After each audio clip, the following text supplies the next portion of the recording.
What's going on, guys? It's the Ancient Greek here, and today we're going to be talking about Spartan society as far as the Agoge goes, the famous rigorous Spartan military training, and the Helotes, and pretty much the whole standing on who can gain Spartan citizenship and where everyone in Spartan society stands. So here I am atop the Temple of Athena in Sparta, and I'm going to start off with this incredible view of my favorite Greek city-state of all time.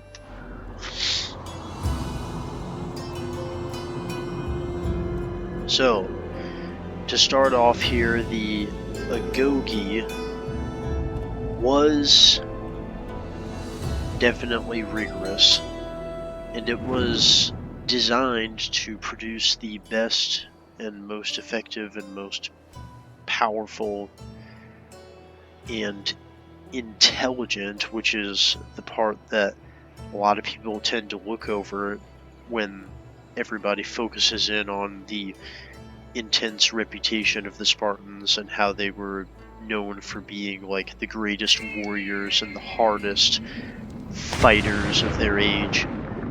People forget the part where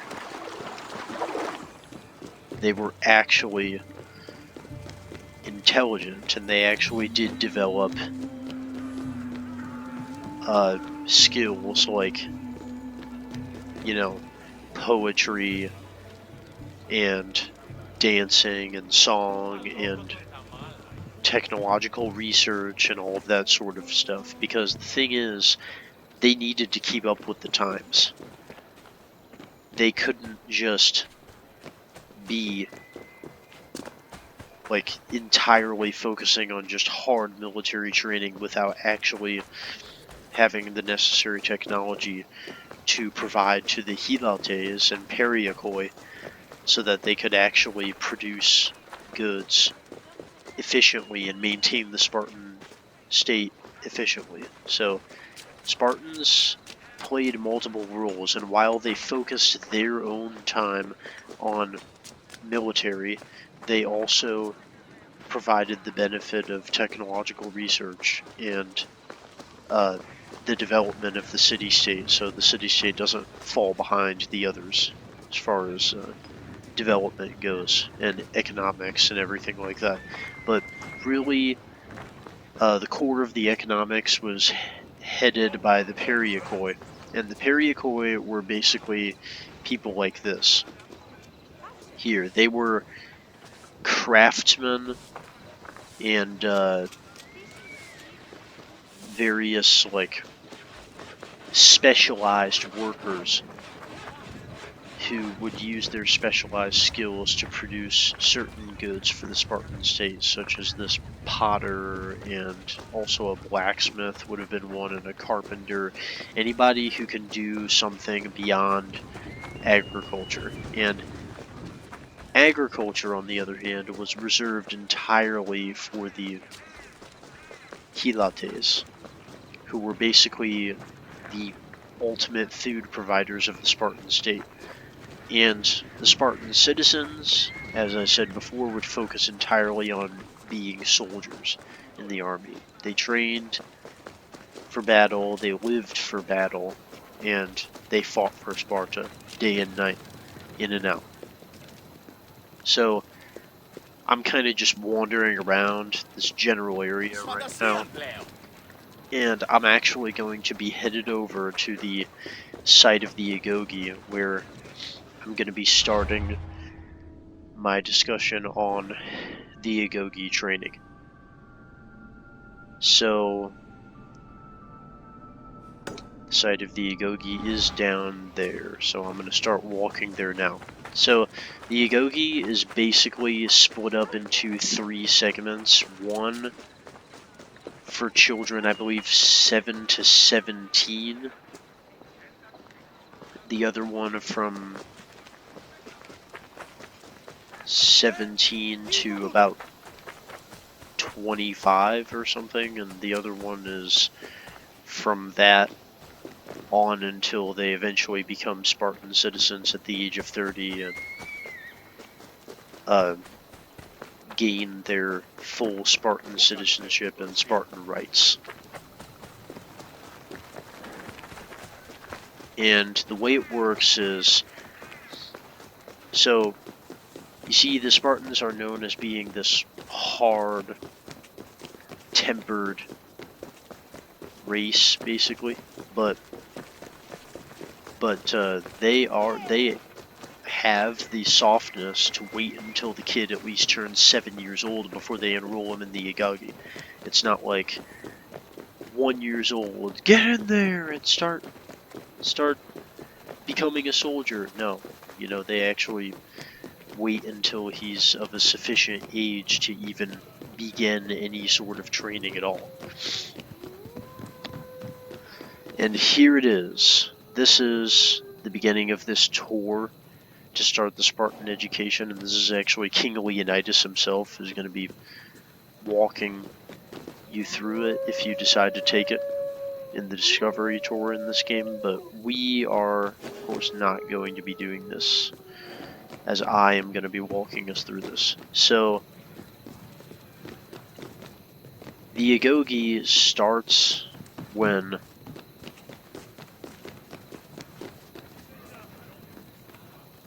the Spartan boy enters at the age of 7, and there's like an introductory phase, I would call it, where the Spartan boy would essentially be conditioned to be used to the Agoge. Because the thing is, he didn't actually receive his special cloak, which was a red cloak, called a Phoenicus, and the reason it was named that way was because it was named after the Phoenicians to signify that they used Tyrian purple dye to make it, but the weird part about that is that it's a red cloak, not a purple cloak, so they must have manipulated the Tyrian dye to make it look red instead. When the boy received this cloak was at the age of 12, which is when he was basically considered to be an adult. And he also began receiving his official military training under a master at the age of 12. So at the age of 12, he had to request a relationship with an older Spartan male who would be his commander on the field and master in the house. Kind of like that type of deal. And of course, Plutarch, when he talks about this, he says that the relationship was actually erotic and it was a form of Spartan pedestry. I don't think that would have actually been true, and Plutarch likes to take everything to the extreme level, especially when talking about Sparta. And it really, I believe that's because he was a Roman citizen, and by the time of the Roman occupation of Sparta, the Agoge was being showcased to citizens as a kind of tourist attraction, and there's no doubt that they would have purposely shown like brutality during the Agoge just to impress everyone who came in, but that's probably not actually 100% what it was like. I mean, the thing about the Agoge is the Spartans had to focus on military. Yeah, it was their job as citizens to focus entirely on military development, but they also needed to be people, and they needed to be educated in basic arts, and they needed to be sort of enlightened in a way by the social arts that makes people people. And so they would have also definitely been educated in art and social skills that they would have with other people, manners, all that kind of stuff. So it wasn't the military phase of the training as the Spartan boy passed into manhood and pass through all the phases of the training was definitely there, but it wasn't constant. It wasn't a constant force of brutality that was always being inflicted on these young Spartan boys. And anyway, to move on from that, at the age of 20, the Spartan would join the Spartan army officially as a soldier. And then he would serve up until the age of 30, where he actually became a Spartan citizen and got all of his rights, and he was expected to find a woman and marry by that age. But there was no doubt that Spartans had relationships with women before that time came, as they were always encouraged to have these they had these times when all the women from the women's training school and all the boys from the boys training school would come together, and they would kind of show off their skills to each other just to keep the competition fierce and to encourage that social interaction between men and women, so that you don't end up producing a lot of boys who are never going to want to be with women, and that's going to be a problem because they need to produce more Spartans for the Spartan state, and that is a core value of the Spartan system. So, as far as social skills, skills in the arts, skills in the military, it was all balanced, and it was all very well coordinated and very well thought out, and that is a key thing when talking about Sparta, because what Sparta was really known for, especially in the Peloponnesian War, was their ability to organize their army for battle. The organization of their army was really the key to their success. I mean, individually, the Spartan hoplite was, like, if a Spartan hoplite fought an Athenian hoplite individually, they probably had about the same amount of chance of winning over each other. Even though the Spartan was more focused on military training and everything, in the end, he wouldn't have that much of a chance of winning over an Athenian individually, because they weren't like super soldiers or anything like that.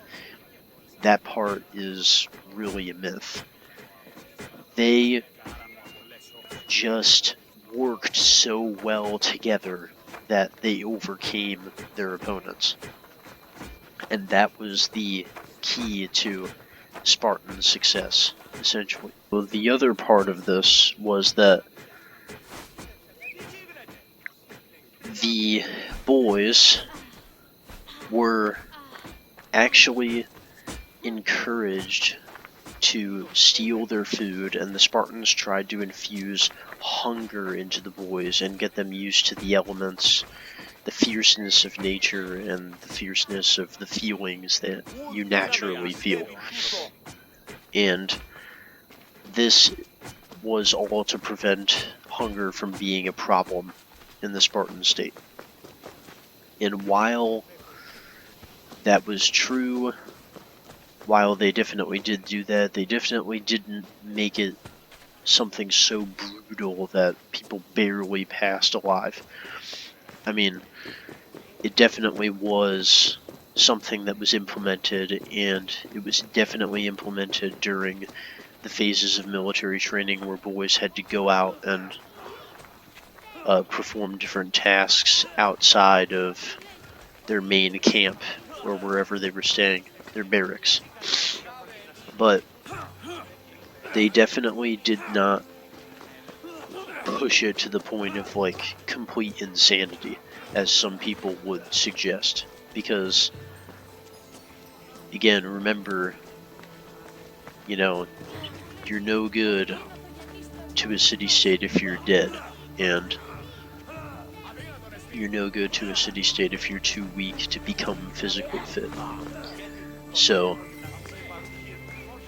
the key was really enabling people to become physically fit, rather than just pushing them so far that only very few boys could ever even hope to pass, because Spartans need more Spartan soldiers, and we'll be getting into the reason why in depth once we start talking about the Helotes. So, the Agoge was really conditioning to be an all-around great Spartan citizen and be the shield wall of Sparta, because Sparta was famous for being the only city-state that didn't have any walls. And they would say that it was because their citizens were the wall of their city-state. And so, being an all-round military professional, greatly educated, being able to provide that culture to your city-state as well as the military prowess was key and core in the Agoge system of training. So these boys here and men here are basically wrestling with each other and performing various physical tasks to enhance various senses and develop various muscles for their service to the Spartan state. This boy is practicing throwing the discus, for example. And that is the Agoge for you in a nutshell. So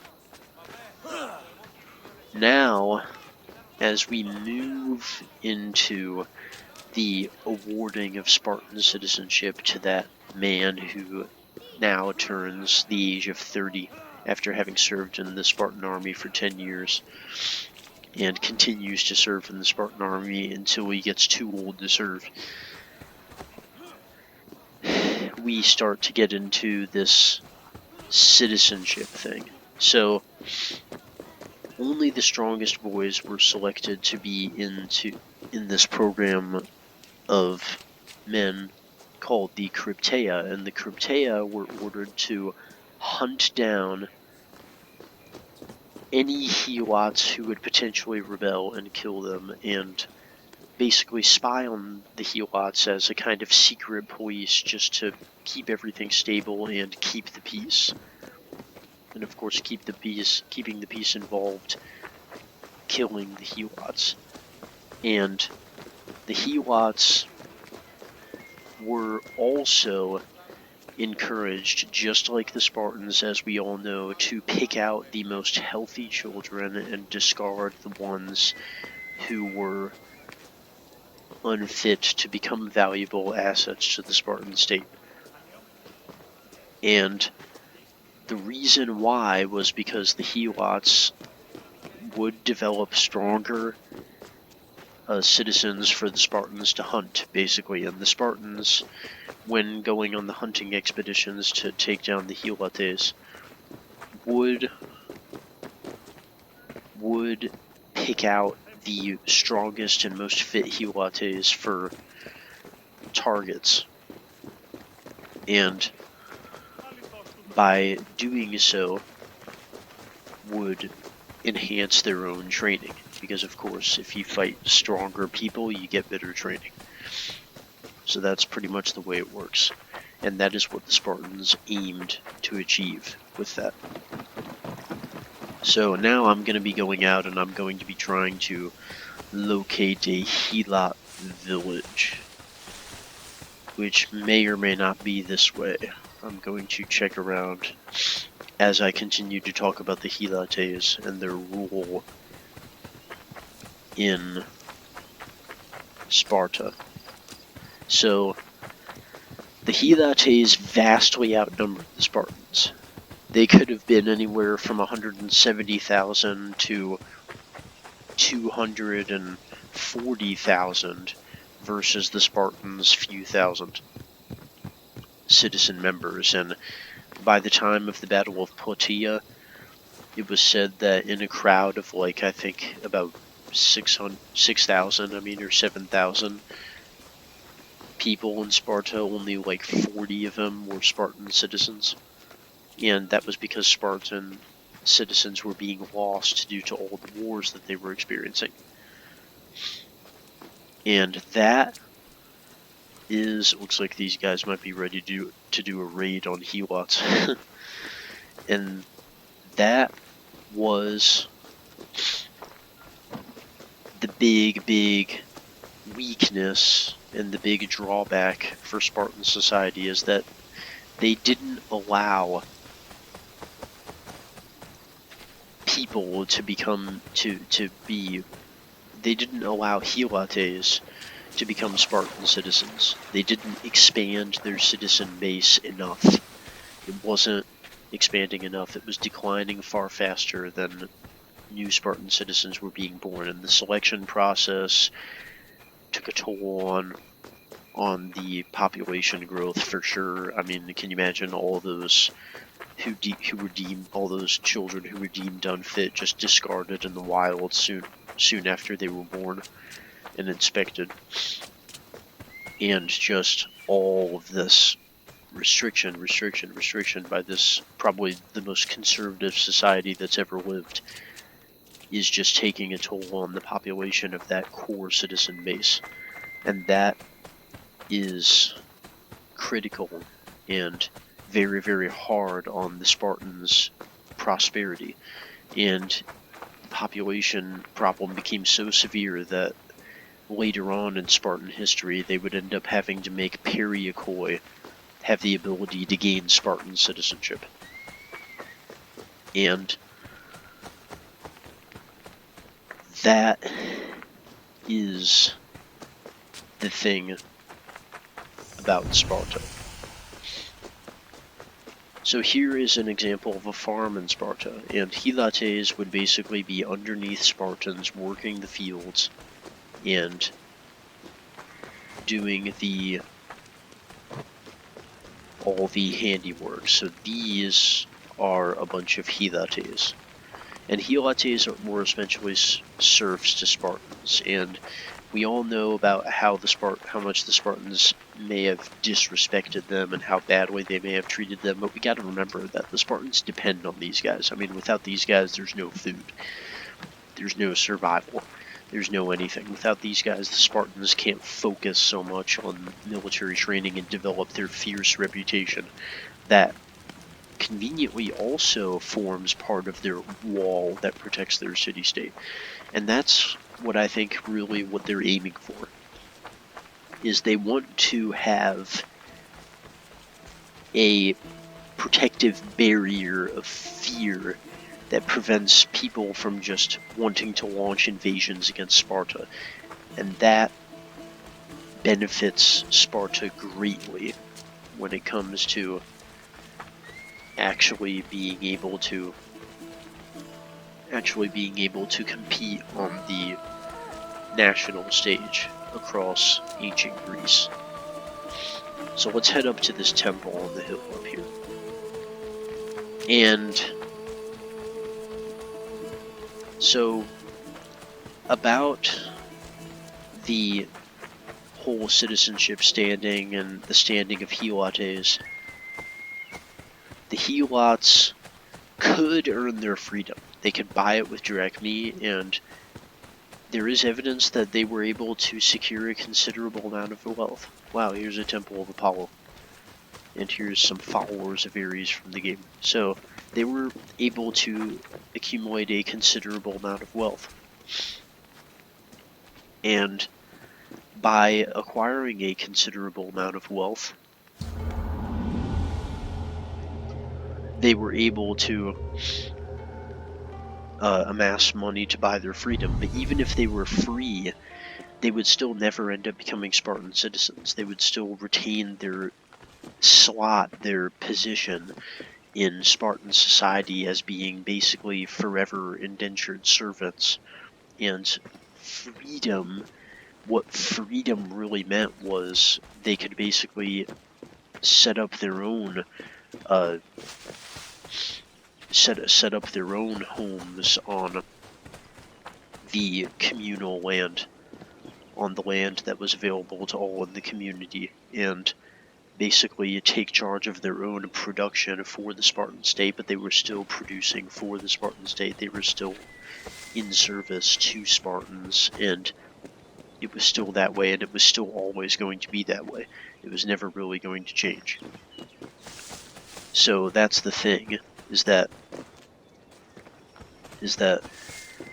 they would never really be truly free from having Spartans as being their overlords. So freedom can be acquired, but is limited. Now, there are examples of the Spartans actually giving freedom to Helotes who would support them. There was this one instance where Brasidas was supported by like 600 or 400 Helotes, and they all ended up getting their freedom. But still, that didn't mean that they would be Spartan citizens. Helotes could even participate in the Agoge, and that would give them, and that would end up giving them their Spartan citizenship. Not Spartan citizenship, but that would end up gaining them their freedom, actually, but not give them their Spartan citizenship. So, no matter what, Spartan citizenship is just out of reach for the Helotes. And the Helotes are the biggest population in Sparta. But the Helotes did command a certain degree of respect. I mean, again, they were the breadbasket of Sparta, and they were enrolled to fill out skirmisher positions within the Spartan military, especially during the later period of Spartan history, when skirmishers became more valuable to achieving victory against Sparta's enemies. And Helotes and even women would fill the role of skirmishers in the Spartan military, as they would train to skirmish in their special lighter training that they received. That was kind of the women's version of the Agoge. So the problem of having enough Spartan citizens always lingered, and the Spartans always had this paranoia against the Helotes, and that was with the development of the Crypteia, and sometimes the Crypteia, actually kind of often, the Crypteia would even be corrupted, and they would just try to push the paranoia to weaken the entirety of the Spartan state and prevent them from being the noble defenders of Greece that they always proclaimed themselves to be.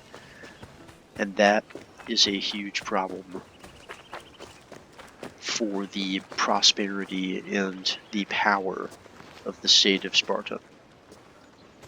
So, Sparta was the ultimate military power by both skill in organization, skill in battle, and skill in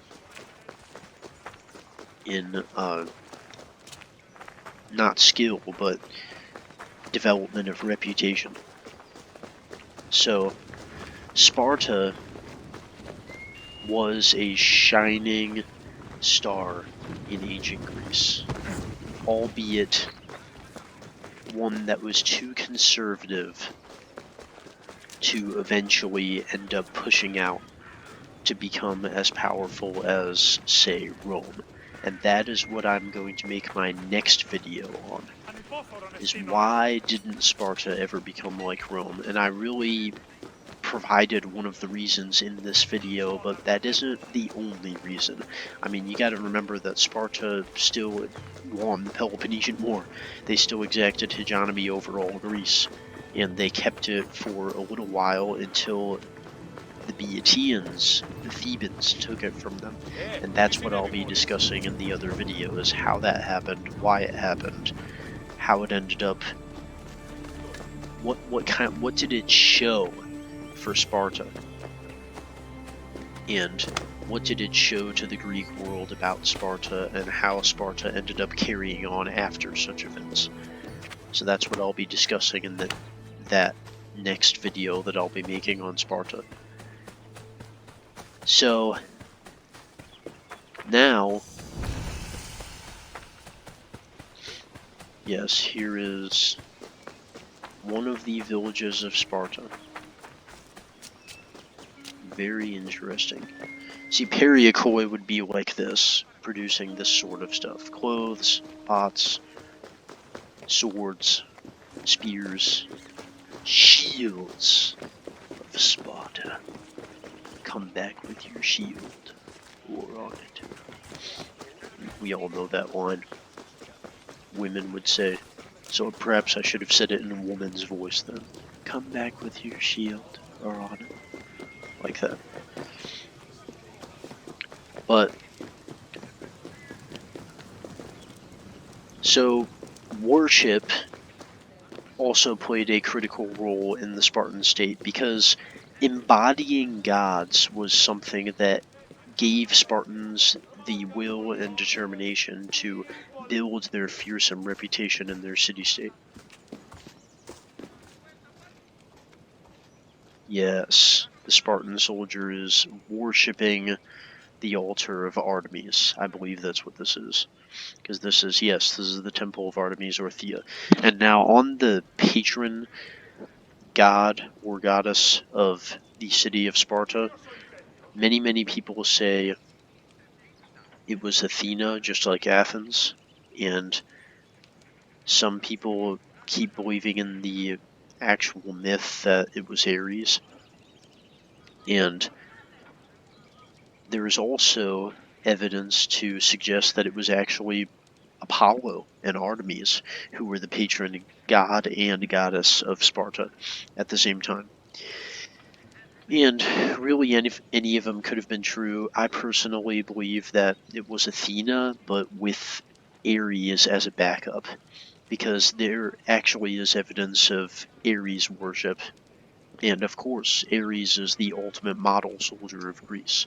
And regarding the Agoge and the rigorous Spartan military training, Ares worship would have been basically essential, especially when going on those raids against the Helots and being part of the Crypteia. Now, another thing about the Crypteia, the secret police of Sparta, is that only those who were good enough to join the Crypteia would ever even be considered as being commanding officers in the Spartan military. So, if you weren't good enough to get into the Crypteia, you could forget about being the commander of a unit of Spartan soldiers, basically. So, being in the Crypteia, being one of those insurers of Spartan dominance over their Helot subjects, was essential to rising up in the ranks of the Spartan military. Now, the ranks of the Spartan military were numerous, and it is said that the Spartan army had officers commanding officers. Their ranking system was far more intricate than that of Athens, which is one of the reasons why the Spartans won the Peloponnesian War. So, Spartan citizenship was a gift. It was a privilege.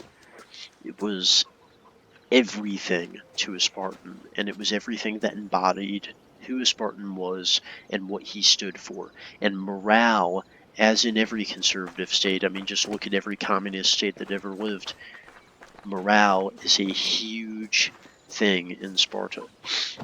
Loving your city, fighting for your city, that's everything for a Spartan citizen. That's it. That's life right there.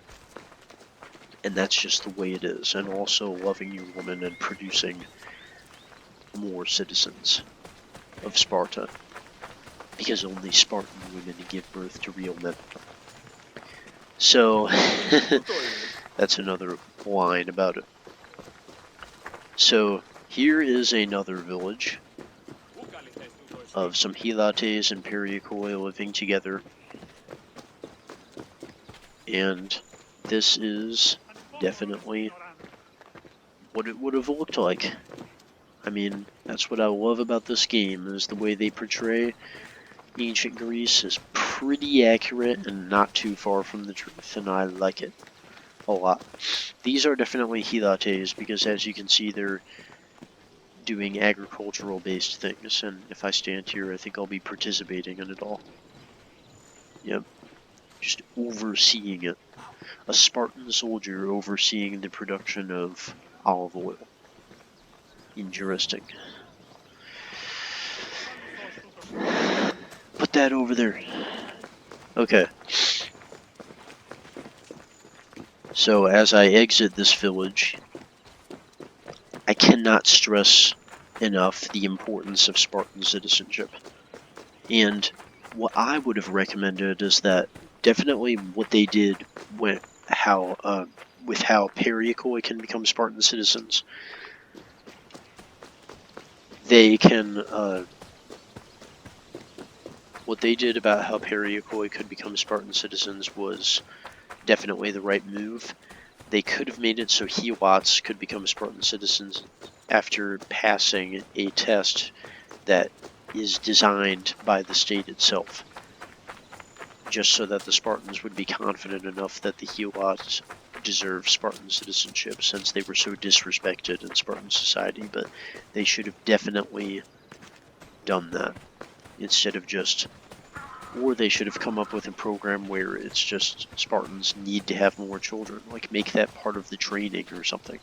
Like just do something to make sure that the population doesn't go into such decline. I mean, you know Sparta is a warring state, so why would you allow this to happen? And I guess that's just the side effect of everyone always wanting to hang on to their traditions so hard and not seeing that the world is an ever-changing place, and the world is brutal, and the world doesn't always care about your traditions.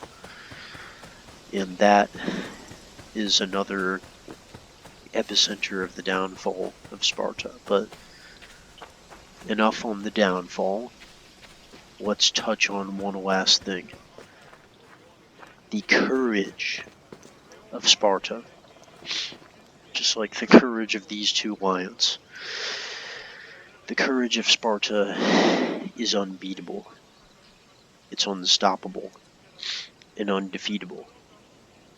And when Sparta puts that courage to the test, Sparta secures dominance over its foes. Now, that is the one thing that is required, right, to be a Spartan, is to have undeniable courage. So, the subject of Helotes joining the army and gaining their freedom is definitely a step in the right direction, and could have been furthered to the Helotes being able to receive Spartan citizenship, at least until they performed admirably in battle. That would have been a good way, because the one mistake that researchers say about the idea to allow Helotes into the army, which actually did exist, was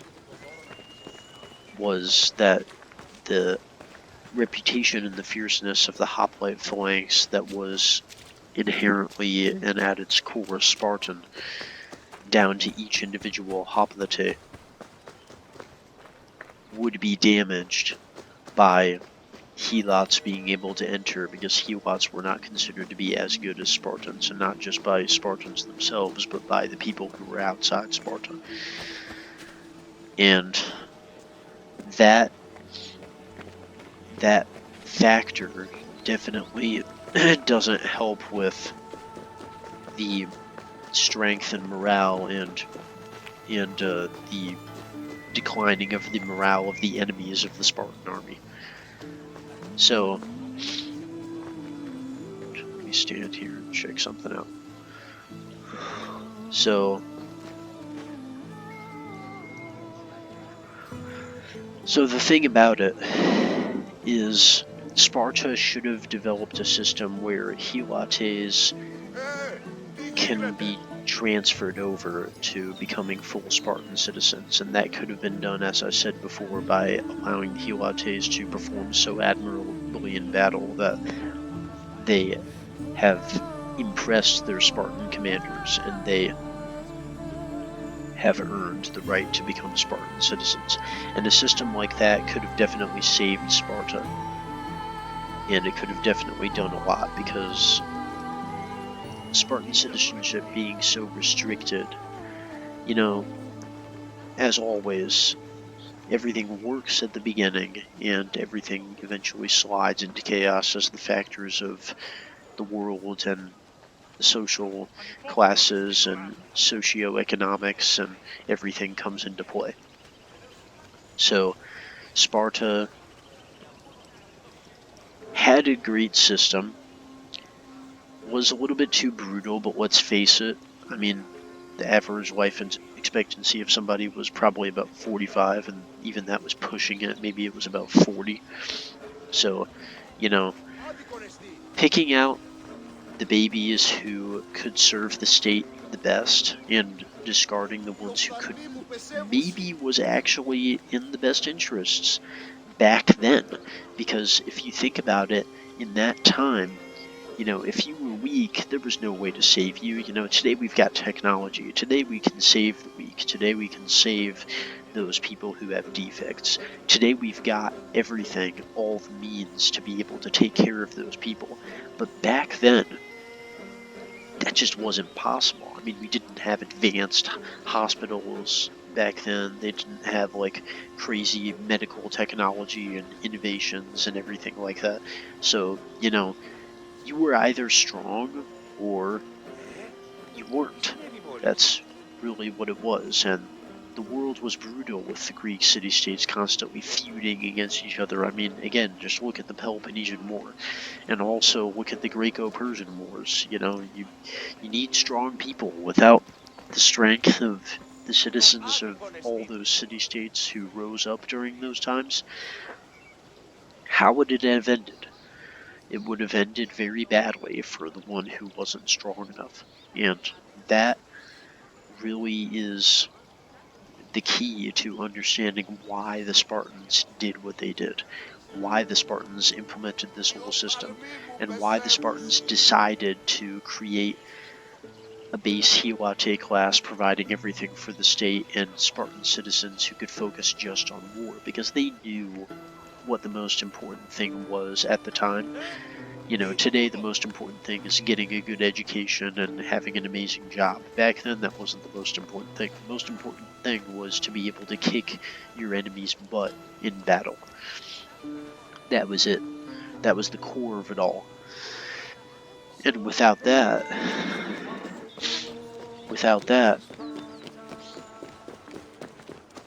there was no winning. There was no dominance. There was no eventual anything. And for your city-state. And there was definitely no hope of becoming like Rome, for sure. And that slides right in to the topic of Spartan politics, which deserves a whole nother video on its own. I'm not going to be talking about this in this video. I'm going to make my next video starting right here in front of the Capitol building of Sparta, where the two kings reside.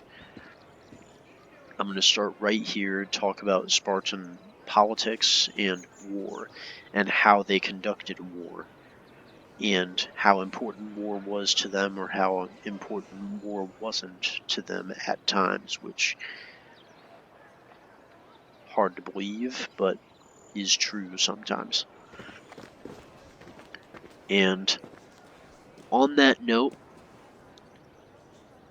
Spartans, Perioikoi, Helotes, they all had their own role. They all fulfilled their own purpose to the fullest extent, and perhaps the paranoia against the Helotes was too much, but when you've got a situation like that and you're a Spartan in your city-state, and you know other people know about that situation on the outside, and your enemies could exploit that situation, which did happen in the Peloponnesian War when the Athenians supported Helate revolts against the Spartans. You have to be a little bit paranoid. You have to have a cryptia. You have to have that level of intelligence about what's going on, because if you don't, then then you're doomed, basically. You're doomed to fail. And that's the thing about Spartans, is that they are smart. They are not mindless brutes who just go to war and think nothing of it. They are very intelligent. Their Agoge and their education has enabled them to be this intelligent, and they will always be regarded as one of the greatest, most powerful, most well-developed, most fierce Greek city-states in the history of ancient Greece. And right there, my Philhellenes, have a great day, have a great time, keep being safe out there in these coronavirus times. I know the Spartans would have been, and they definitely would have lost less men than the Athenians, being as how they developed such a strong resilience to the elements and such a strong immune system through their rigorous training, as opposed to Athenians who, yeah, just read about the Plague of Athens and you'll know what I'm talking about. But yeah, have an amazing time, you Philhellenes, and the next video will be about Spartan politics and war. Can't wait to get into it. The Ancient Greek is out.